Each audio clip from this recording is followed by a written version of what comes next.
COVID cases are continuing to spike around many parts of the country, and that includes right here in Washington, D.C., where the president's own case and many others in his inner circle and around the White House have been a source of serious concern this past week. Dr. Anthony Fauci joins me now. He's the director of the National Institute of Allergy and Infectious Diseases at NIH. Dr. Fauci, thank you so much for joining us. Again, given what you've observed, when do you think President Trump will be out of the woods? Well, right now, he looks good, and according to his report, he feels good.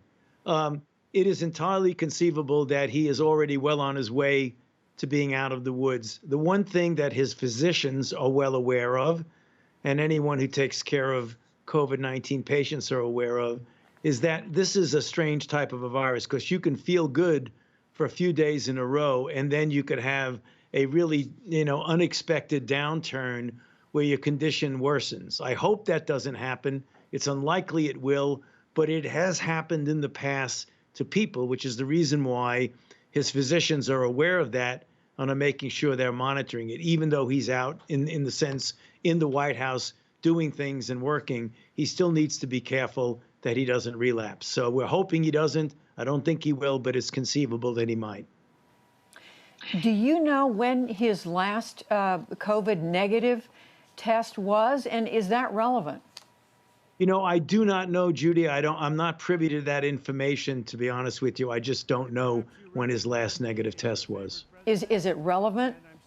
Well, it's relevant, obviously, when he wants to get out into normal activity. The CDC guidelines say that if you are 10 days from the onset of symptoms, then you could go out into society again.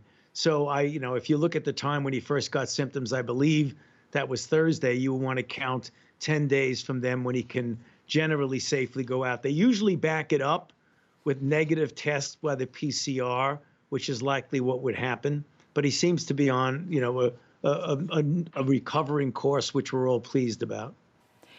In retrospect, Dr. Fauci, was it wise for the White House to host this over 200 people in the Rose Garden, but also indoors, the event for Judge Barrett, where you had very few people wearing masks, no social distancing, in retrospect?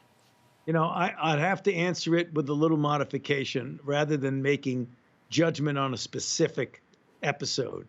I would say something that I have said multiple times, and I have no problem repeating it now, that what you should do to avoid acquisition and transmission of infection is a universal wearing of masks, avoiding close contact, avoiding crowded situations, trying to do things outdoors much more than indoors, and washing your hands regularly. That applies to everyone under every circumstance. So that may answer your question. And a number of those things were what was not done at the White House. But what I want to ask you is, we now see the number of COVID cases in Washington, D.C., as I mentioned, rising. We now today, there was a letter sent to the White House by the health departments in the District of Columbia and 9 other local jurisdictions, urging people who work at the White House to have a COVID test, telling them to seek medical advice.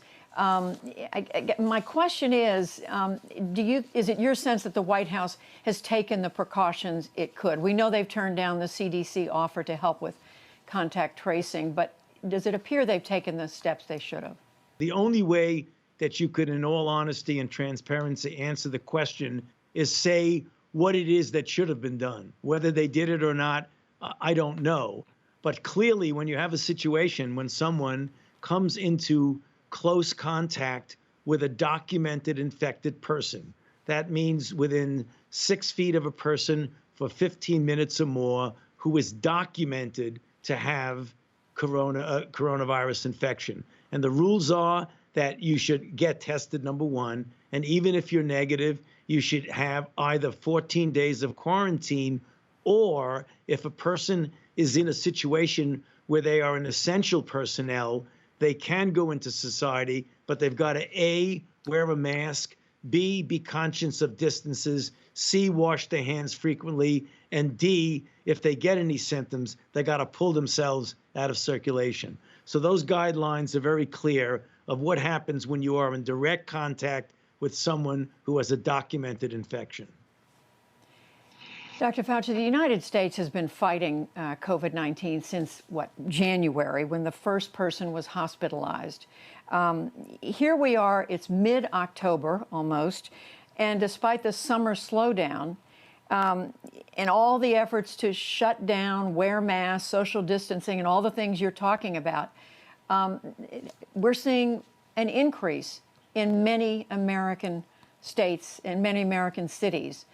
Was this inevitable? I don't think so, Judy. I mean, obviously, this is a formidable virus that has an extraordinary capability of being transmitted from person to person.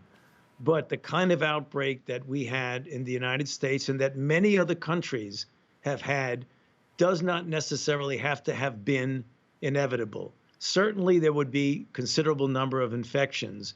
But right now, if you look at where we are, we have a baseline of daily infections at about 40,000. It's kind of stuck there at 40,000.